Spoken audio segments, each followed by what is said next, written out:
અન્ન જળને આધારે આપણા પ્રાણ ટકે છે.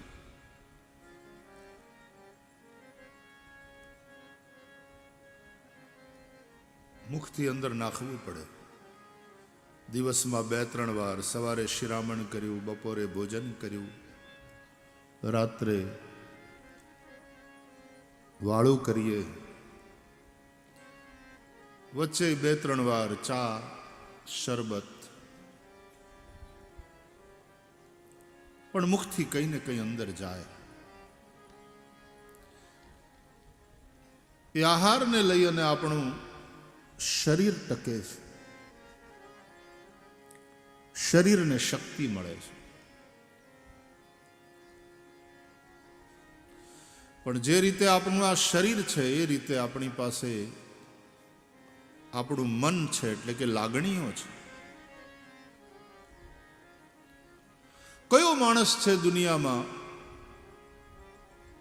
જે હર્ષિત નથી થતો, ક્યારેક શોકગ્રસ્ત નથી થતો, ક્યારેક આનંદમાં નથી હોતો, ક્યારેક એને ઉદાસી ઘેરી નથી વળતી, ક્યારેક એ ક્રોધમાં હોય છે અને ક્યારેક કામ વાસનાને આધીન થાય છે,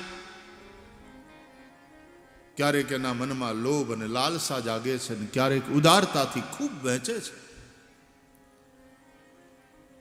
આ બધી લાગણીઓ, આ બધી ભાવનાઓ એ પણ આપણા અસ્તિત્વનો એક ભાગ છે.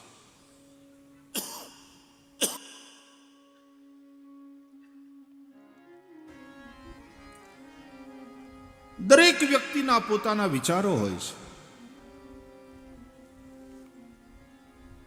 કોઈકના દૈવી વિચારો હોય, કોઈકના આસુરી વિચારો હોય. આસુરી વિચારો એટલે ખાઓ પીઓ ને મજા કરો, આપણે દુનિયાનું શું લેવા દેવા, આપણે આપણું કરો ને ભાઈ. પોતાના શરીરને ટકાવવામાં જે લાગેલો રહે છે, પોતાના પરિવારની જ માત્ર જે ચિંતા કરે છે, ગામની, સમાજની, સૃષ્ટિની, રાષ્ટ્રની કંઈ પડી નથી.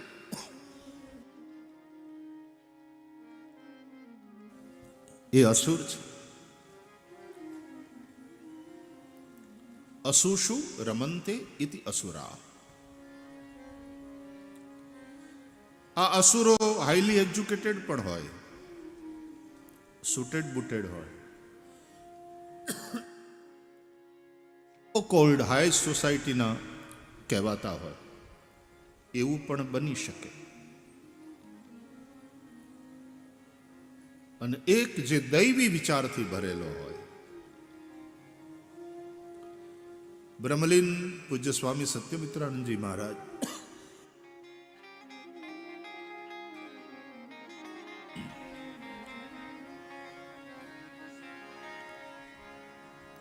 એવી સીધી સાદી સરળ વ્યાખ્યા કરતા કે જે દેતો રહે છે એનું નામ દેવતા. देता रहता है देवता, जो लेता रहता है वो लेवता.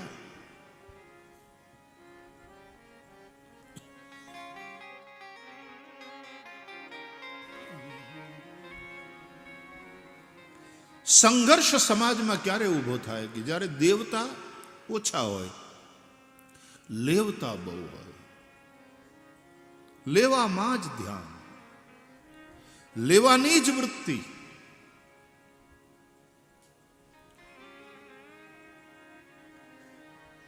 એટલી બધી લેવાની વૃત્તિ કે જેવું ક્યાંક તમે આમ કાગળિયા વેચાતા હોય, પેમ્પલેટ વેચાતા હોય, તો ત્યાં બધાને એમ થાય ને કે કંઈક આપે છે. ટોળે વળે લોકો, વાતમાં કઈ ન હોય.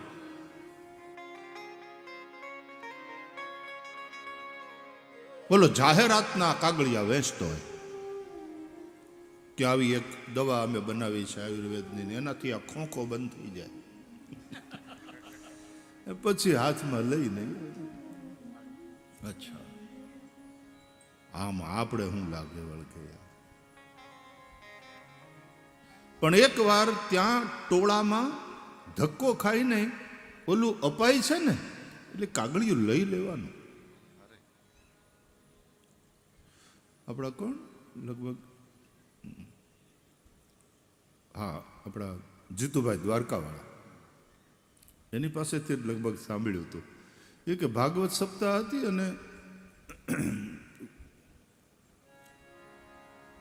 ગોર બાપા ધૂન લેવડાવતા હતા, ઓમ નમો ભગવતે વાસુદેવાય.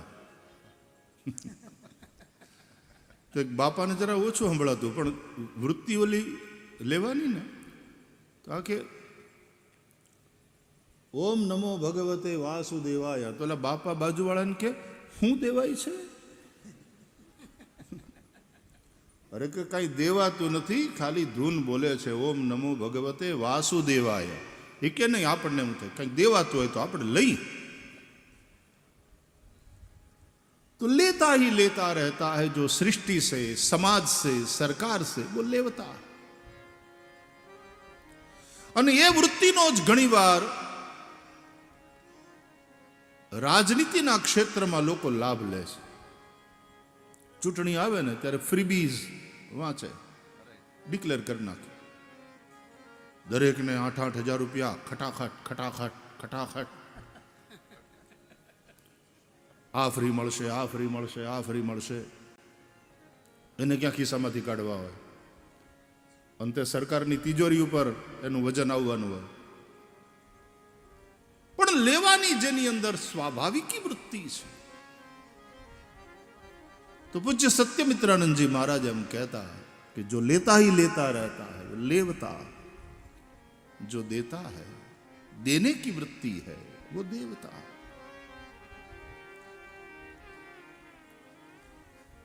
લોકોની લેવાની આ લાલસાનો લાભ લઈને લોકો ચૂંટણીઓ જીતતા હોય છે. રાજનીતિ ऐसा होता है.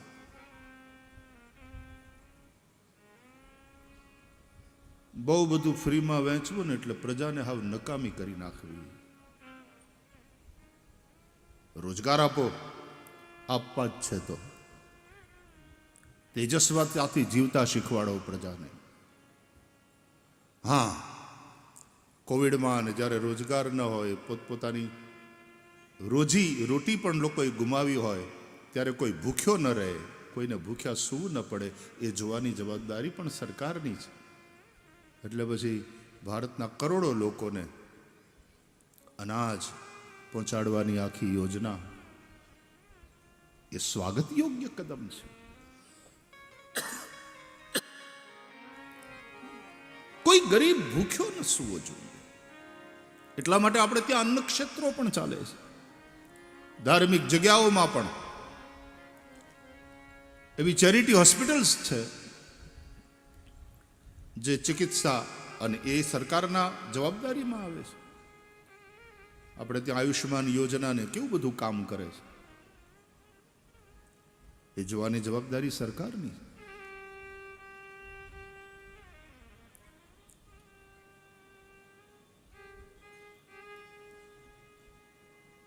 देता ही रहता है वो देवता है. આ વ્યાખ્યા મને બહુ ગમી, સીધી ને સાદી. जो देता ही देता रहता है, जिसके मन में देने की भावना है वो देवता.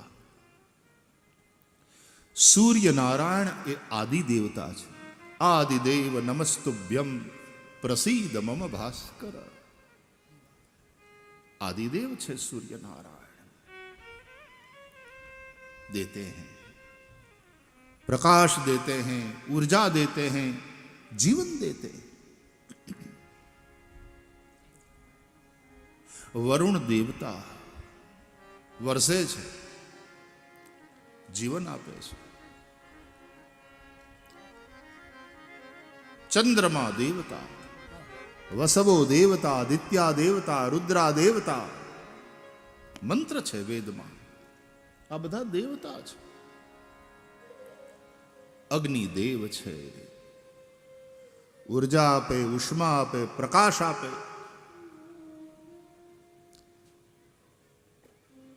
ધરતી આપે છે, ઝાડવા આપે છે, નદીઓ આપે છે.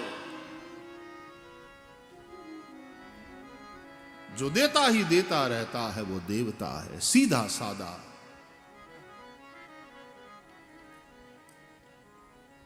એક વ્યાખ્યા, જેના મનમાં દેવાની ભાવના છે. અને યાદ રાખજો, આ દેવાનું પણ ઉપકારની ભાવનાથી નહીં, આ દેવાનું આપણી અનિવાર્યતા હોવી જોઈએ. દેના મેલેલી અનિવાર્ય.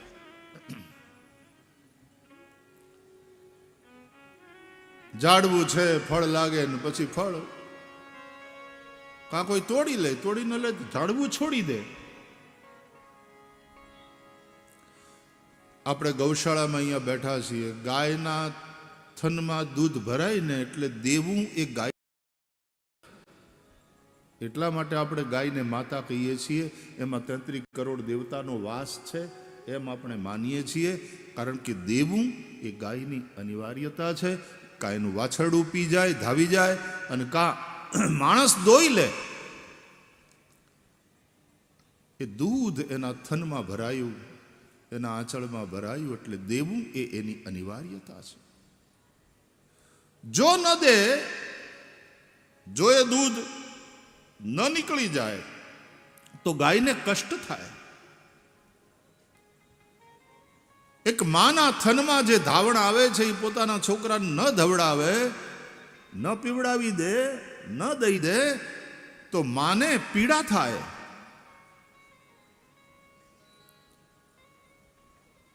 યાદ રાખજો, આ ત્યાગ, આ દેવું એ આપણી અનિવાર્યતા છે, એ બીજાના ઉપર ઉપકાર નથી. હા, જે પીનારો છે દૂધ, એને ઉપકાર માનવાનો છે, એણે આ ધરતી માતાનો ઉપકાર માનવાનો છે, ગાય માતાનો ઉપકાર માનવાનો છે, એણે ઝાડવાનો ઉપકાર માનવાનો છે.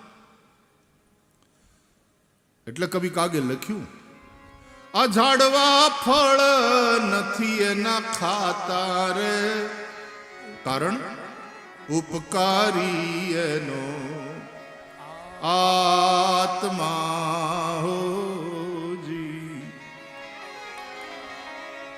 ઝાડવા ફળ નથી એના ખાતા રે, ઉપકારી એનો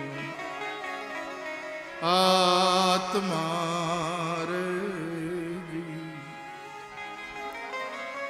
રત્નો રૂપાળા એના મોંઘા મૂલવાળા રે, રત્નો રૂપાળા એના મોંઘા મૂલવાળા રે, પણ દરિયો પહેરે નહીં મોતીડાની માળા રે, ઉપકારી એનો આત્મા રે.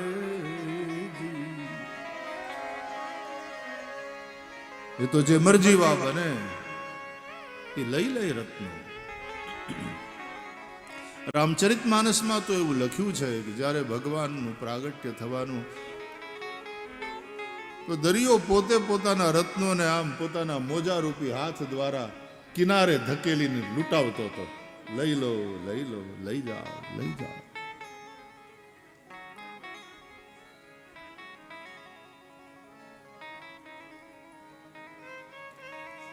આપણે ઉપકાર માનવાનો છે ધરતી માતાનો, સૂર્ય દેવતા જે જે આપે છે એનો આપણે ઉપકાર માનવાનો. સમાજે કૃતજ્ઞ નથી થવાનું, આપણે ઉપકાર માનવાનો. અને એટલા માટે ધરતીને માં કહી અને આપણે માં ધરતીની પૂજા કરીએ. આપણે સૂર્યને દેવતા ગણીએ અને સવારના પોરમાં સૂર્યને લોટો પાણી ચડાવીએ, આદિદેવને નમન કરીએ. આપણે ઝાડવાની પૂજા કરનારા ઋષિઓએ શીખવાડ્યું, વડલાની પૂજા કરો, પીપળાની પૂજા કરો. પૂજ્ય પાંડુરંગ દાદાએ છોડમાં પણ રણછોડ છે આ સૂત્ર આપ્યું, આ ભાવ આપ્યો અને વૃક્ષ મંદિરો બનાવરાવ્યા. વૃક્ષની પૂજા. આ વૈદો હોય ને એ ઔષધિ લેવા જાય જ્યારે જડીબુટ્ટી, ત્યારે દરેક એ વનસ્પતિને એના નક્ષત્ર સાથે સંબંધ છે. આપણે ત્યાં સાંદીપનીમાં આપણે નક્ષત્ર વન કરેલું, કયા નક્ષત્રમાં કઈ ઔષધિની અંદર કયા વિશેષ ગુણ હોય. આના રાજા ચંદ્રમા છે. એ વૈદોને ખબર હોય ને એ અનુસાર આ રોગ માટે આ ઔષધિની આ જડીબુટ્ટીની જરૂર છે, તો એ જડીબુટ્ટી જ્યાં હોય ત્યાં વૈદ લેવા જાય. આજે પ્રાચીન આપણી પરંપરા આયુર્વેદની હતી એની વાત કરું. હજી પણ એવા વૈદો છે. અને એ વનસ્પતિને એ જડીબુટ્ટીને જ્યાં ધરતીમાં લાગેલી હોય ત્યાં જઈને પહેલા એને નોતરું આપે. હવે આપણે લગ્નમાં ઉકરડી નોતરીએ છીએ યાર, તો આ ઔષધિને પહેલા નોતરવાની વાત કે આ નક્ષત્રમાં આ દિવસના આ સમયે અમે તમને લેવા આવશું. માનવ જાતને રોગથી મુક્ત કરવા માટે આપની જરૂર છે. અને એ નક્ષત્ર વખતે એ સમયે ત્યાં જઈને પહેલા પાછી એ વનસ્પતિની એ જડીબુટ્ટીની પૂજા થાય, એને પ્રણામ થાય, અને એને કાપતા પહેલા ઉખેડતા પહેલા કે એના પાંદડાય ચૂંટતા પહેલા એની ક્ષમા માગવામાં આવે. આપને કષ્ટ થશે, પણ માનવ જાતના કલ્યાણ માટે થઈને અમે આપને લેવા આવ્યા છીએ. અને જૂના જમાનાના વૈદો, જ્યોતિષીઓ, શિક્ષકો આ કોઈ વિક્રય કરતા નહોતા, અને તોય એની આજીવિકા બરાબર ચાલતી હતી. કારણ કે એને હાવ દેવ જેવા ગણી અને લોકો એને દક્ષિણાના ભાવથી આપતા હતા. ડોક્ટરની ફી નહીં. ગુરુજી તમારી ફી કેટલી? ગુરુજીની ફી ના હોય બાપા, એને દક્ષિણા હોય. ગુરુજી આપણને જે આપ્યું એના બદલામાં એની કઈ ફી? આપણા અપરાધોની માફી આપે એને આપણે શું ફી આપીએ? એને તો દક્ષિણા. દેવોને દક્ષિણા હોય, અને એટલા માટે અહીંયા દેવતાઓનું પૂજન કરવામાં આવે. ષોડશોપચાર પૂજા, તો એમાં એક ઉપચાર છે દક્ષિણા. દ્રવ્ય દક્ષિણામ સમર્પયામિ. હિરણ્યગર્ભ સમવર્તતાગ્રે ભૂતસ્ય જાતઃ પતિરેક આસીત સદાધાર પૃથ્વી. મંત્ર બોલતા બોલતા દક્ષિણામ સમર્પ. દેવોને દક્ષિણા હોય, એના પ્રત્યે આપણે જે કૃતજ્ઞતા વ્યક્ત કરીએ છીએ, અને કંઈક આપણે દેવતાઓએ આપણને આપ્યું છે એમાંથી પાછું કંઈક આપીએ, દક્ષિણા. યજ્ઞો દક્ષિણા સમેત કરવાના હોય.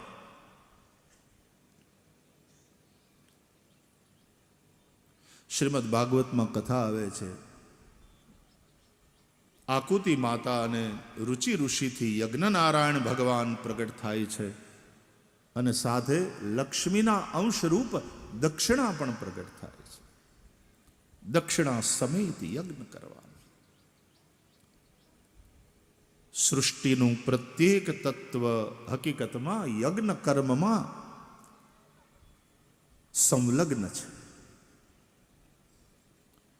સૂર્યનારાયણ પોતાનો યજ્ઞ કરે છે, ચંદ્રમા પોતાનો યજ્ઞ કરે છે, દેવું એમાં યજ્ઞ છે. અને એટલા માટે કહે છે ગિવિંગ ઇઝ લિવિંગ,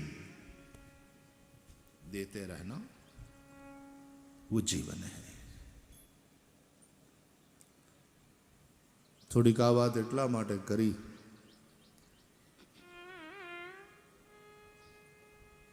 કે યાદ રાખજો, દેવું એ યજ્ઞ છે, દેવું એ જીવન છે. આજે ભાઈ નારણભાઈ બકુતરાનો જન્મદિવસ છે, અને અમારી નનકુડી લાલી, હું એને પ્રેમથી નરવાઈમાં પણ કહું છું, અમારી પૂર્વા, એનો એ જન્મદિવસ છે. તો હું તો આવ્યા ભેગો મને પૂર્વાએ દીધું, ચા પીવડાવી. કોણે બનાવી બેટા? તો કે મેં કીધું હોય નહીં, એટલી નનકુડી તું અને આવી ચાય બનાવે. એટલે મેં આમ સહજ રીતે એને પૂછ્યું કે ચાય કેવી રીતે બને બેટા? એટલે એણે મને જે બતાવ્યું ને એ હાવ સાચું. પી લીધું ને પછી તરત મજાની એટલી એવી પોતે એટલી એવી છે હજી, પણ તો એવી મજાની ટ્રે લઈ અને પછી કપને અંત બધું લઈ ગઈ પાછી.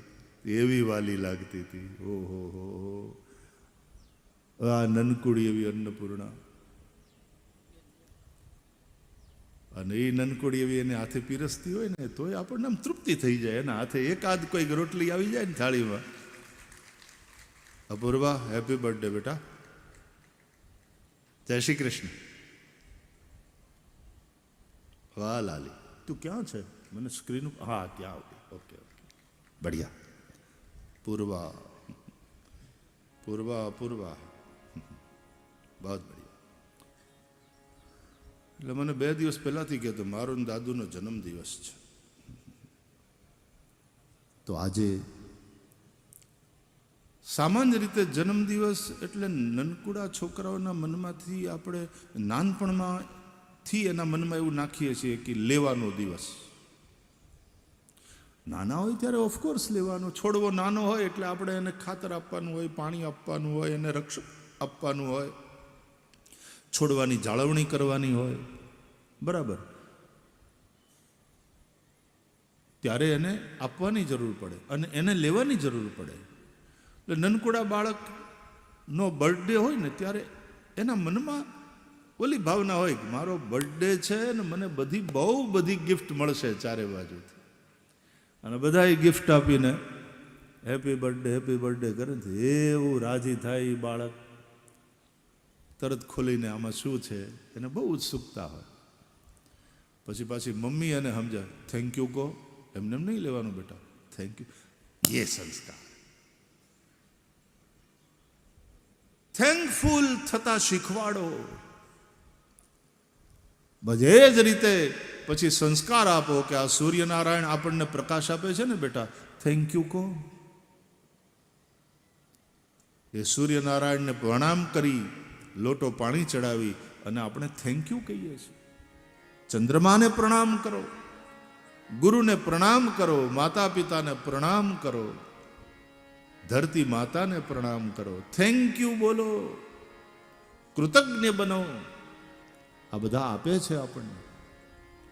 અને જાડવું મોટું થાય પછી એને પોતાને ખોરાક લેતા આવડી જાય, એને ટકતા આવડે છે, પોતાના અસ્તિત્વને એણે મજબૂત કર્યું છે, એણે મૂળ આ ધરતીમાં ઊંડા ઉતાર્યા છે.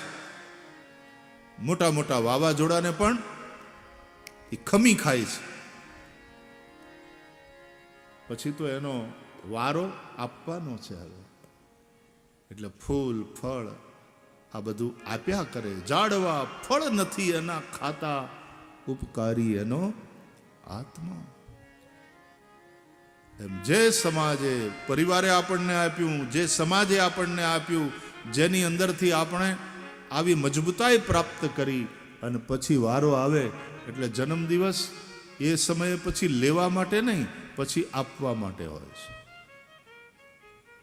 આજ સવારના જ નારાયણભાઈ આવીને આજ્ઞા લીધી કે આજે આવું પેલું છે તો તમે કહો તો આવું આપવાનું મન છે કાંઈક, તો આવું ડિક્લેર કરી નાખીએ કથામાંથી.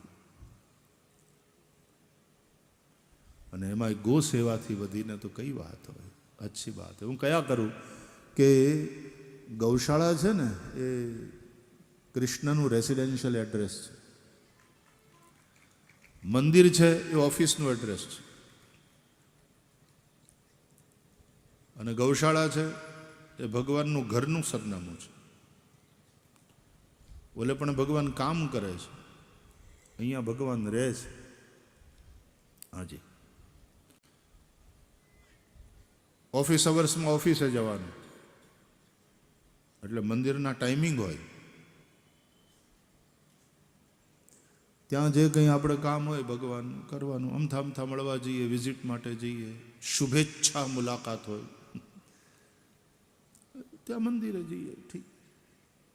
પણ રેસિડેન્શિયલ એડ્રેસ ત્યાં તો સાવ આત્મીયતા હોય ને જેની સાથે, બિઝનેસ રિલેશન ન હોય પણ એનાથી વધીને આત્મીય રિલેશન હોય, મૈત્રી થઈ જાય, મિત્રતા. અથવા તો આપણા જે નજીકના સગા હોય એને આપણે ઘરે નોતરીએ, એને ચા પાણી કરાવીએ, ઓફિસમાં ચા પાણી કરાવતા હોય, પણ એ આખો ભાવ જુદો. ઘરે બોલાવી બેસાડી તમે ચા પાણી કરાવો, એને જમાડો. અરે ઘણીવાર તો અતિથિ તમારે ત્યાં રોકાય અને એ જવાની વાત કરે તો હમ દઈ અને એને રોકી રાખી, નહીં થોડા દી વધારે, 2 દી વધારે રોકાઈ જાઓ. આ આત્મીય સંબંધ જ્યાં હોય તો ગૌશાળા એ શ્રી કૃષ્ણ ભગવાનનું રેસિડેન્શિયલ એડ્રેસ છે. ભગવાન કહે છે ગવામ મધ્યે વસામ્યહમ, હું ગાયોની વચ્ચે રહું છું. તો ગાયોની સેવા તો ગોપાલ કૃષ્ણ ભગવાનના જે બહુ આત્મીય હોય ને એને મળે. લાખો ગૌધન કપાય છે, ગાયોનું લોહી વહે છે, ત્યારે ગો હત્યા બંધ થાય. અને ગો હત્યા બંધ થાય એટલું જ નહીં, પછી એ ગાયો ભૂખીને તરસી ન રહે એ માટેની યોગ્ય વ્યવસ્થા ગૌશાળાઓ બને. અને એ ગૌશાળા એવી રીતની બને, ગાયોને એની નસ્લને સુધારવાનો પ્રયાસ થાય. ગાયોને અવસર આપો. માં એને કહેવાય જે પોતાનું પોષણ કરે ને પોતાના બાળકોનું પોષણ કરે. આજે ગાય આપણા માટે પૂજનીય તો છે, પણ એની સ્થિતિ દયનીય છે. જે આપણા માટે એસેટ હતી, જે આપણા માટે ધન હતી, ગૌધન, એ આપણા માટે લાયબિલિટી થઈ ગઈ, કરજો. આપણી એક જવાબદારી બની ગઈ, બોજો થઈ ગઈ. નહીં, એનું કારણ એ છે કે જે રીતે ગૌપાલન થવું જોઈએ, જે રીતે ગૌ સેવા થવી જોઈએ, જે રીતે ગાયના વિશે વિચારવું જોઈએ, એમાં કંઈક ભૂલ પડી છે. હું બહુ સ્પષ્ટ રીતે કહું છું વ્યાસપીઠ ઉપરથી, ઘણી જગ્યાએ તમે ન વેચો દૂધ, બરાબર છે, અચ્છી બાત હે, તમે તમારા પગ ઉપર ગૌશાળા ઊભી રહેવી જોઈએ, સારી વાત. પણ ગૌશાળા દૂધ વેચે એનો જરાય વાંધો ન હોવો જોઈએ. ઉલટાનું શુદ્ધ દૂધ લોકોને વ્યાજબી ભાવે મળી રહે એના માટેની ગૌશાળાઓએ વ્યવસ્થા કરવી જોઈએ. અને આના માટે હું તમને નંદ બાવા વેચતા હતા.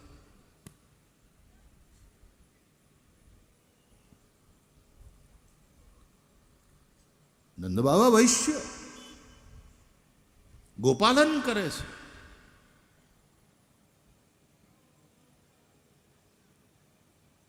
ગૌશાળા આટલી મોટી મોટી આખું ગોકુળ એનો એ જ વ્યવસાય હતો.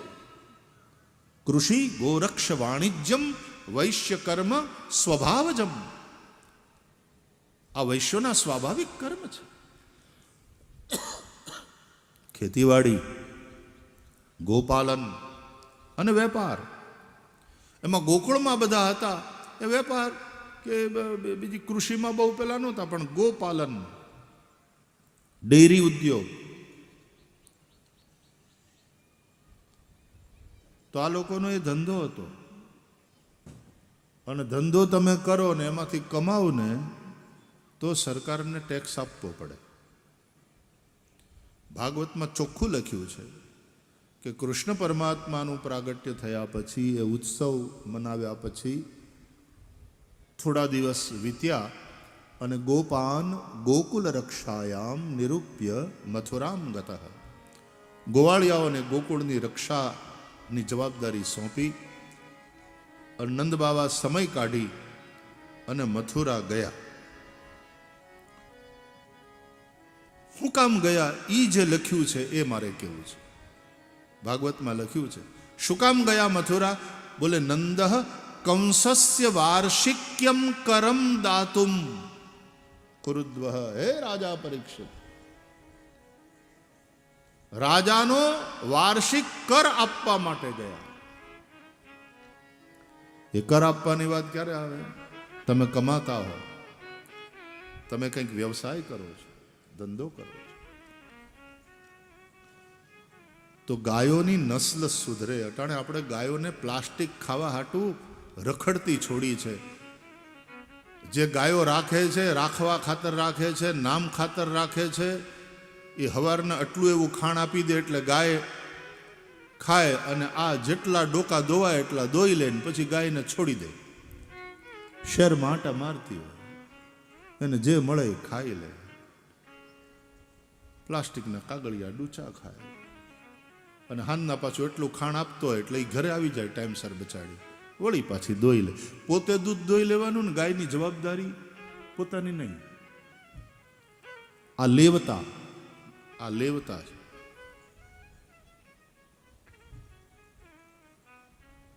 ગાયોની આ સ્થિતિ કરી છે આપણે, રખડતી છોડી છે. જૂના જમાનામાં ગૌચરિયાણ હતા અને ગૌધેન ધણ. આપણે રાડું લઈને આપણી ગાયોને ગોંદર્યા સુધી મૂકવા જતા, ત્યાંથી ઓલો ગોવાળીઓ પછી આખું ધણ લઈને જાય. આખો દી ગાય ચારે, ધણને ચારે, અને સાંજે 5 વાગે એટલે પાછો આવે.